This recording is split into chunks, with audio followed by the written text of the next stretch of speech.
कोष प्रवाह विवरण फंड्स फ्लो स्टेटमेंट पार्ट 4। कोष का आशय कोष के उपयोगकर्ता के उद्देश्य एवं आवश्यकता पर निर्भर करता है। सामान्य व्यक्ति कोष का अभिप्राय ब्रोकर से लगाते हैं, जबकि व्यापक दृष्टिकोण में व्यवसाय की शुद्ध कार्यशील पूंजी से कोष का अभिप्राय होता है। कोष विवरण के लिए कोष का तात्पर्य व्यवसाय की शुद्ध कार्यशील पूंजी से है, जो कि चालू संपत्तियों एवं कुल चालू दायित्वों के अंतर से आता है। विभिन्न व्यावसायिक क्रियाओं अथवा लेन देन से कोष का आवागमन कोष का प्रवाह कहलाता है। कोष प्रवाह विश्लेषण बनाने के लिए विभिन्न स्टेप्स हैं। कार्यशील पूंजी में परिवर्तन की सबसे पहले अनुसूची बनानी पड़ती है, तत्पश्चात गैर चालू खाते तैयार करने होते हैं, उसके पश्चात व्यवसाय संचालन से कोष की गणना करनी होती है और फाइनली कोष प्रवाह विवरण बनाया जाता है। कोष प्रवाह विवरण को भी प्रेजेंट करने के 3 तरीके होते हैं: remainder type, self balancing type and reconciliation type.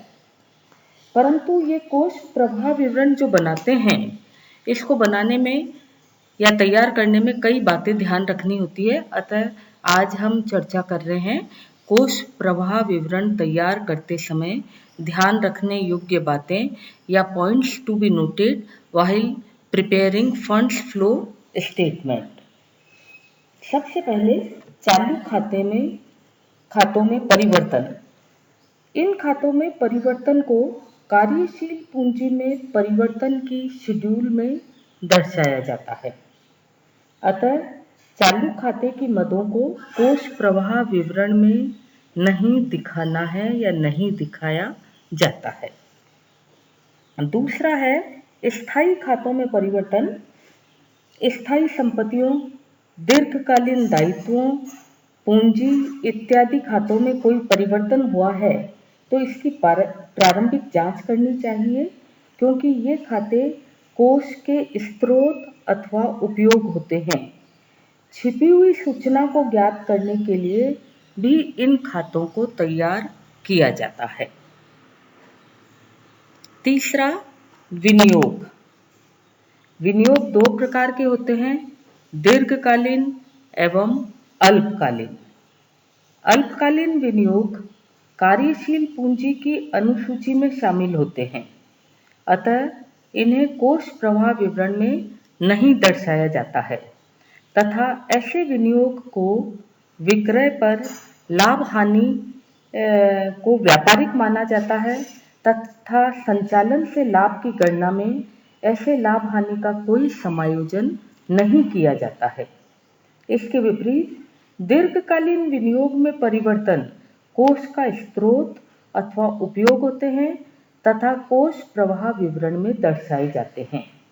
दीर्घकालीन विनियोगों के विक्रय पर लाभ अथवा हानि को गैर व्यापारिक मानकर संचालन से लाभ की गणना में समायोजन किया जाता है। चालू संपत्तियों पर आयोजन या प्रोविजन फॉर करंट एसेट्स। इन संपत्तियों पर संभावित हानि से बचने के लिए विभिन्न प्रकार के आयोजन किए जाते हैं, जैसे संदिग्ध ऋणों के लिए आयोजन या रिजर्व फॉर डाउटफुल डेट्स, स्कंद पर हानि के लिए आयोजन provision for losses on stock. वर्ष के दौरान बनाए गए ऐसे आयोजन की राशि का समायोजन संचालन से लाभ की गणना करने में किया जाता है। इन्हें कार्यशील पूंजी में परिवर्तन की अनुसूची यानी schedule of changes in working capital में शामिल नहीं किया जाता है। कर के लिए आयोजन या प्रोविजन फॉर टैक्सेस, इसको 2 प्रकार से दर्शाया जाता है। पहला है लाभ पर प्रभाव मानकर, यानी अज्यूमिंग इफेक्ट ऑन प्रॉफिट। इस विधि के अनुसार वर्ष के दौरान लाभ से बनाए गए प्रावधान को चालू दायित्व माना जाता है तथा इसे कार्यशील पूंजी में परिवर्तन की अनुसूची में शामिल किया जाता है।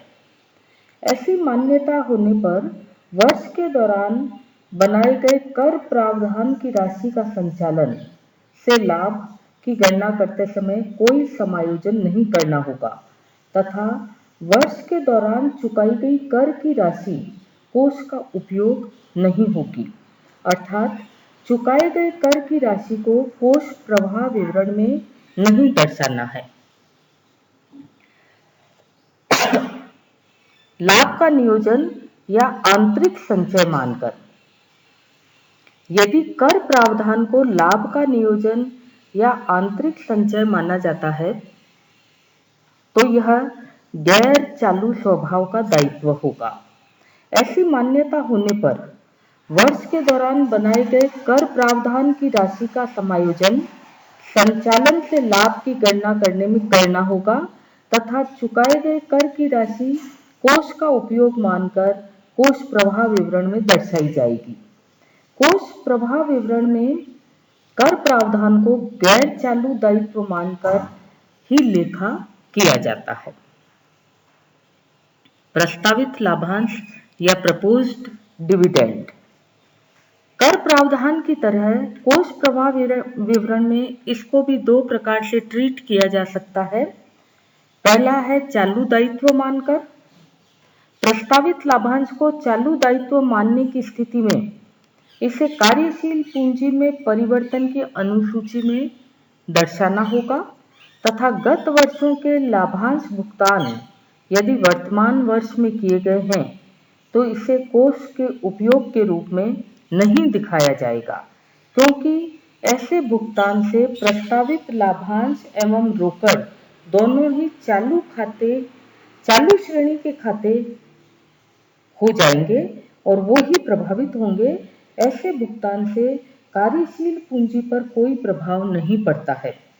साथ ही संचालन से कोष की गणना करते समय भी चालू वर्ष के प्रस्तावित लाभांश की राशि का लाभ में कोई समायोजन नहीं करना होता है।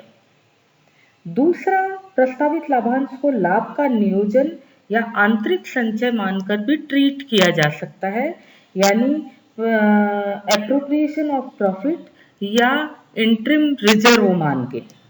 प्रस्तावित लाभांश को लाभ का समायोजन या आंतरिक संचय मानने की स्थिति में इसे कार्यशील पूंजी में परिवर्तन की अनुसूची में नहीं दिखाया जाएगा और गत वर्ष के लाभांश का भुगतान यदि वर्तमान वर्ष में किया गया है तो इसे कोषों के उपयोग के रूप में दिखाया जाएगा। संचालन से कोष की गणना करते समय भी चालू वर्ष के प्रस्तावित लाभांश की राशि को शुद्ध लाभ में जोड़ना होगा या इसे लाभ हानि खाते के डेबिट पक्ष में लिखा जाएगा। प्रस्तावित लाभांश के इसी व्यवहार को गैर चालू श्रेणी खाता मानकर वर्ष के दौरान चुकाए गए लाभांश को कोष प्रवाह विवरण में कोष के उपयोग के रूप में दिखाया गया है।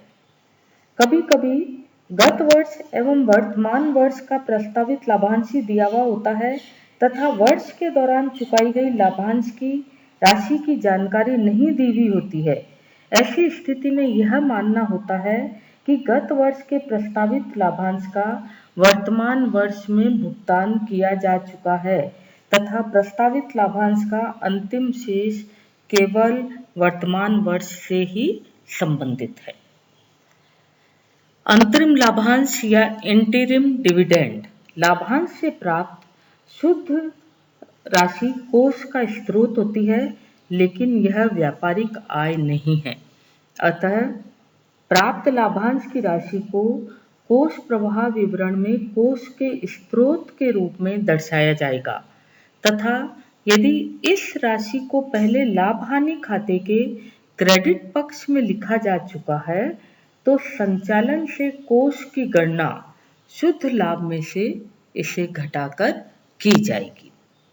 और अंतिम बात जो ध्यान रखनी है वो है संचयों में हस्तांतरण या ट्रांसफर टू प्रोविजंस। यदि वर्ष के दौरान लाभ में से विभिन्न संचयों में हस्तांतरण किए गए हैं तो संचालन से कोष की गणना करते समय ऐसी राशियों को शुद्ध लाभ में जोड़ना होगा। लेकिन इन संचयों में यदि कोई राशि लाभ हानि खाते के क्रेडिट में हस्तांतरित की गई है तो संचालन से कोष की गणना करते समय ऐसी राशि शुद्ध लाभ में से घटानी होगी। आंतरिक संचय या कोष में किसी अन्य कारण से कोई कमी या वृद्धि होती है तो उसका लाभ में कोई समायोजन नहीं किया जाएगा। Thank you.